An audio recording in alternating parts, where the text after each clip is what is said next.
I'm excited to have Mike Ferry on today. For those of you who don't know Mike Ferry, you probably just started in the business. And Mike, correct me, but 45 years of coaching. He's one of the premier real estate coaches, not just in the U.S., but around the world. We are extremely fortunate to have Mike here today and a kind of a Q&A and kind of go through these things. He was kind enough to agree to answer some questions, both questions that our agents are asking on a daily basis, and kind of give some 45 years worth of experience and knowledge back to us. So, Mike, welcome. Thank you. I appreciate it. First of all, anytime I'm with Coldwell Banker, I'm excited because I go so far back with Coldwell Banker. I was involved with a company called Forrest E. Olson, which was the founding company that Coldwell Banker purchased back in the 60s. So my history with your great company goes a long way. So it's nice to be with Coldwell Banker today. Thank you. Well, thanks for being here. And we'll go ahead and kick it off. And if we have time in the end, we can maybe do some Q&A. But, probably the top question that we have out there is realtors asking, should I expect a substantial decline in my business as it relates to COVID-19 if this continues for a long period? What are your thoughts on that? Well, first of all, I don't think, Jason, this is going to continue for a long time. I think that everybody's working to do all the right things for this particular disease to be gone. It's going to last longer than we all thought, no question, the social distancing, etc.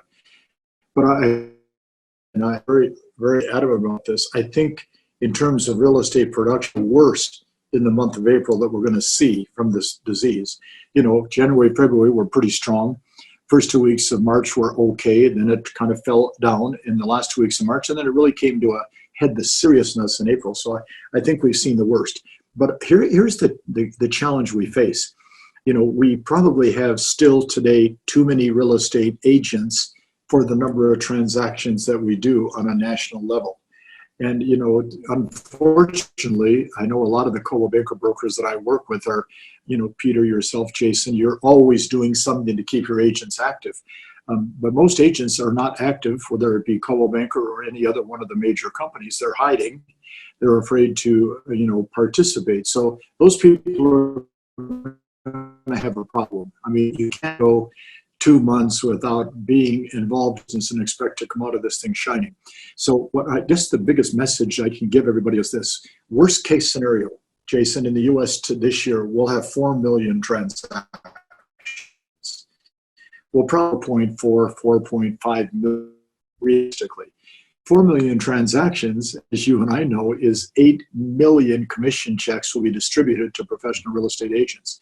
So the opportunity for an agent today is better than ever. I guess the best example, Bob Hamrick is a good customer of mine here in Las Vegas, Coldwell Banker Premier. And it's interesting because 15,000 agents in what is relatively small city of Las Vegas. Maybe 1,000 agents are working every day.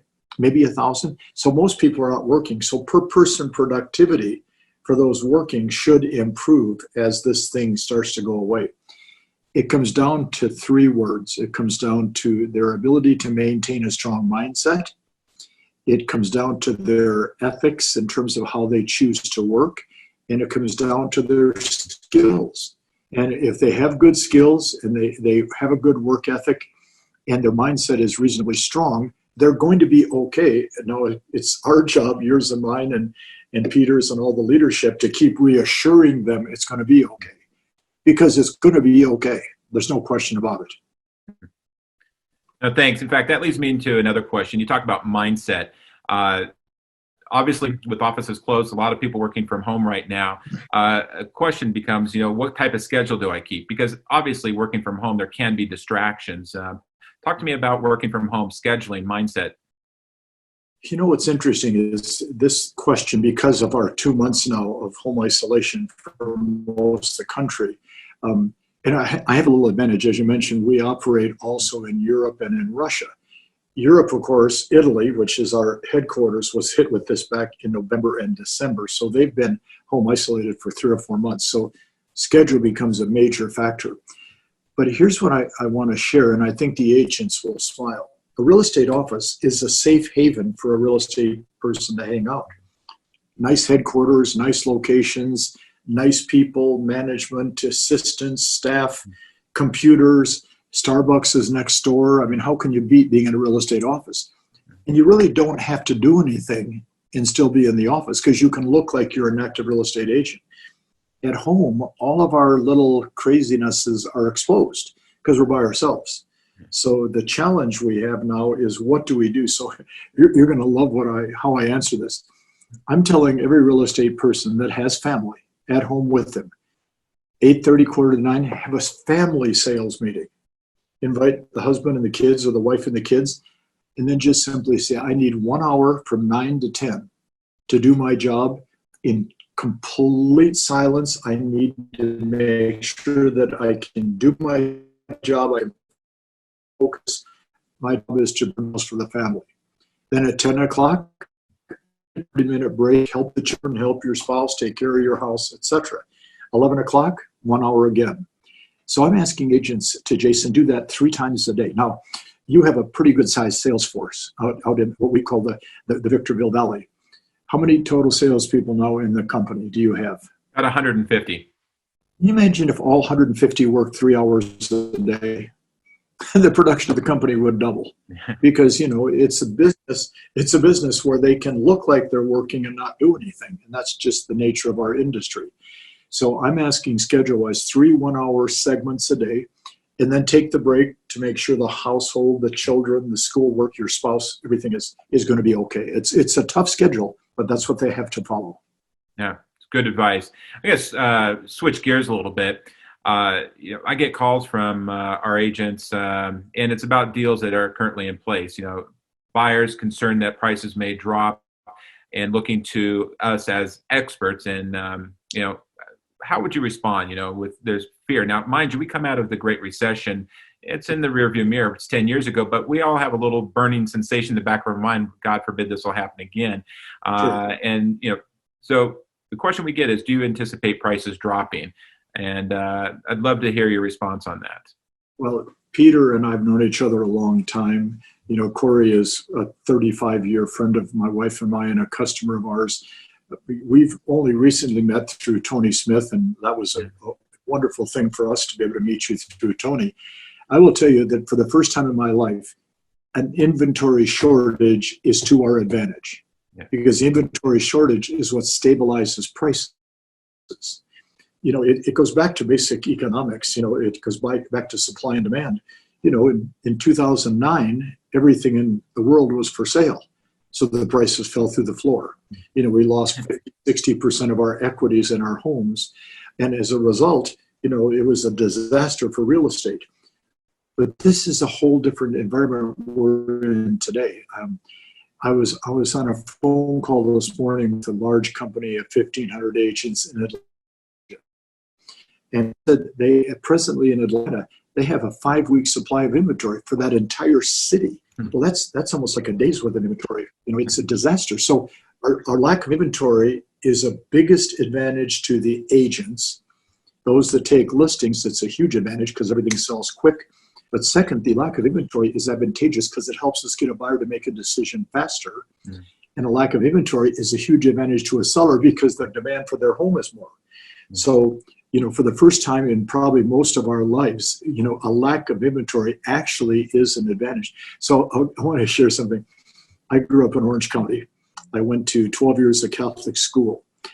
And I am the first to admit I was not a good student. I mean, my middle name is David.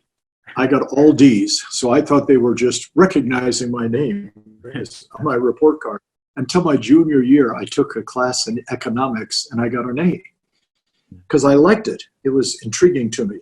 Well, that's where I understood that when there is a big supply of anything, prices fall. We don't have a big supply. And when there's no supply, prices go up. How about this example? Toilet paper. I mean, who would have ever thought in the U.S. we would have a run on toilet paper?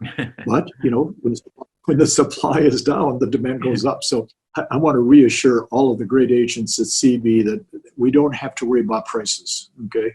Unless something else changes in the future that we can't see today. Thank you for asking that. Yeah, no, great, great. And, of course, that leads to, clients that are nervous. A lot of bad press out there. Unfortunately, some people get glued to the television and they have not a desire, but, a thought that they should wait this out just to see what happens. And I think that also ties into what you mentioned about a housing shortage. Sure.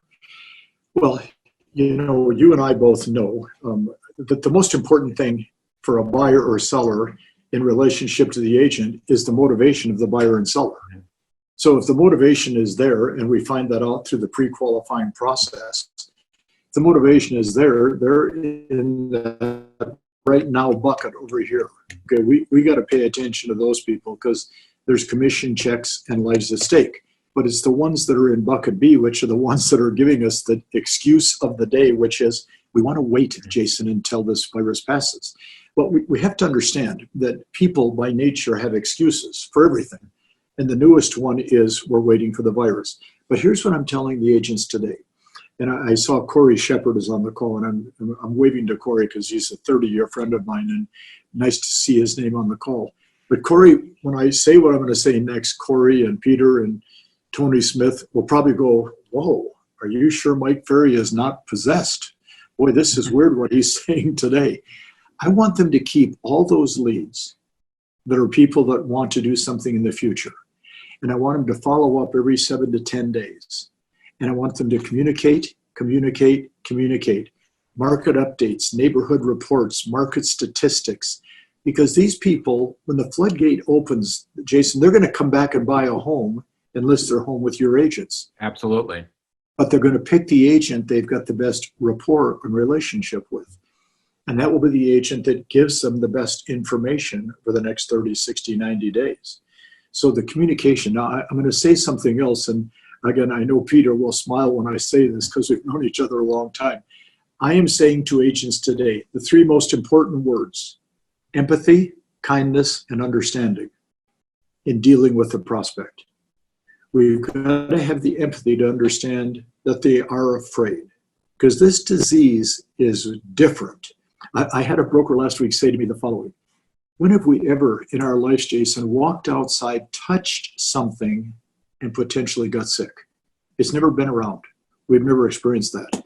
Yeah. So, it's a disease we can't see, we can't feel, we can't touch, we can't smell. So everybody is super cautious.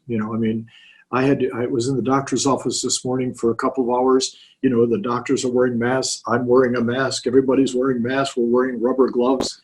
I felt like a bank robber walking into the doctor's office, for goodness sakes. It's a different world. So our job with all these leads that are not going to do something now is to actually build rapport with them. And if we do that, when the floodgate opens, they're going to come back to the agent they feel the most comfortable with. Thank you. I'm glad you asked that. That's an important question.